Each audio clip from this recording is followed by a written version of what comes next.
Hey, good morning. Um, I was just thinking about Jordan's principle. I was chatting some folks on Facebook about it, and I guess there's been a lot of like really big delays on people getting their benefits. Um, People have stated that it didn't even help their kids in time for school. Um, and I know that there's been incredible wait times on the Indian status card renewals and applications for the secure status card. And Lord knows, non insured health benefits, the wait times on the approval for certain procedures is months. Um, and I don't know what the heck happened at Indian and Northern Affairs, but um, some kind of data or security breach happened, but you can't email them. Um, and they can't email out. I don't know, some kind of messed up thing that just continues to persist, that limits the digital tools and digital communications from that department for the most marginalized population in Canada.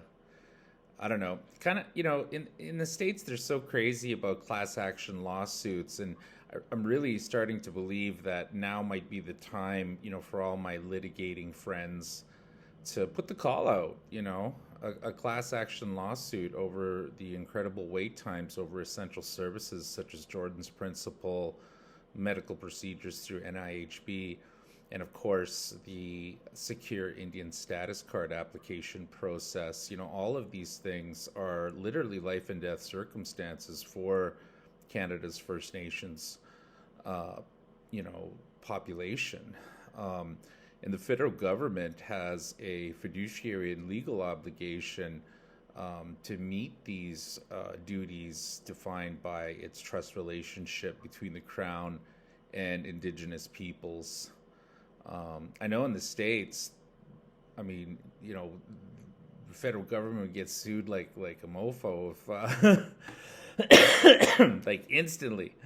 Um, so yeah, I'm just wondering, what your thoughts are on the idea of a class action lawsuit over the federal government's continuing failure to deliver essential services that they're both fiduciary and legally obliged to.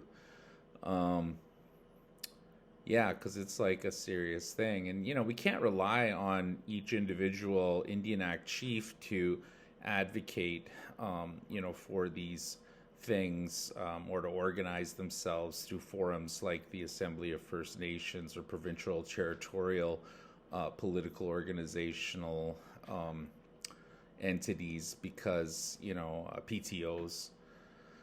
Um, because I mean they're set up to fail. I mean a lot of these communities that don't have a strong economic base are in third party receivership, or in so deep with extractive industries that they don't want to piss off our adversaries within government and within the private sector. And it's just a really complicated hot mess. And so, you know, I guess one thing I'll just add to this little video is that, First Nations in Canada desperately need leadership and investment, by our people into a stronger civil society. We need to be running campaigns, similarly to what we've been doing in the climate justice movement, on the calls to action, the Truth and Reconciliation Commission's 94 calls to action.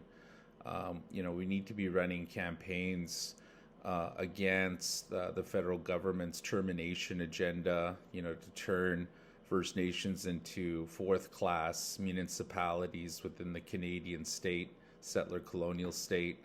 We need to be running, very strong, independent educational forums for people to come together, like what they're doing with the numbered treaties gatherings and the teachings around those sacred bundles, but on issues of the termination agenda, on, questions like how does the TRC 94 recommendations relate to Section 35 rights? How does it relate to the apartheid piece of legislation, the Indian Act, and the fact that, First Nations are governed under a racist, outdated piece of legislation when the rest of Canada enjoys their rights through the Charter of Rights and Freedoms? How does TRC relate to the work around the implementation of the UN Declaration on the Rights of Indigenous Peoples and its implementation? What's the framework for that? Most people don't really know. What is the strategic and tactical framework for a lot of this complex decolonization work? And for that to happen, we need a strong Indigenous governed, and run civil society. There's groups out there like Indigenous Climate Action and others that don't take federal funding, that aren't controlled by private sector funding from extractive industries, and that can ask the tough questions, but there isn't enough. Most things are arm's length, government funded entities that if they rock the boat too much, their funding gets cut. And it's a completely unsustainable situation that I, for one, certainly look forward to dedicating some time to, in this latter part of my time here on Mother Earth. Anyway, I hope you're all doing really good out there. Igusma, we'll see you out in the streets and out on the land.